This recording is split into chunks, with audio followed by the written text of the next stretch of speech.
अस्सलामुअलैकुम दोस्तों, ये है गारे हिरा, वही मकाम जहाँ नबी करीम सल्लल्लाहु अलैहि वसल्लम पर कुरान की पहली वही नाजिल हुई। ये जगह मक्के के जबले नूर पर है और यहाँ तक पहुँचने के लिए 600 से ज्यादा सीढ़ियाँ चढ़नी पड़ती हैं।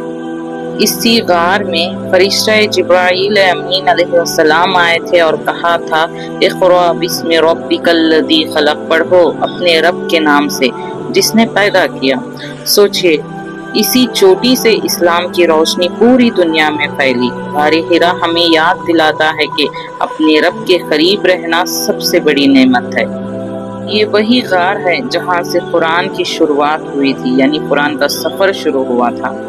पूरी वीडियो को जानने के लिए नीचे दी गई लिंक पर क्लिक कीजिए और पूरी वीडियो को देखिए। इस तरह की और भी अच्छी वीडियोस के लिए चैनल को सब्सक्राइब कर लें, वीडियो को लाइक करें और आगे शेयर भी कर दें। अल्लाह हाफिज़। अस्सलामु अलैकुम व रहमतुल्लाहि व बरकातुहू।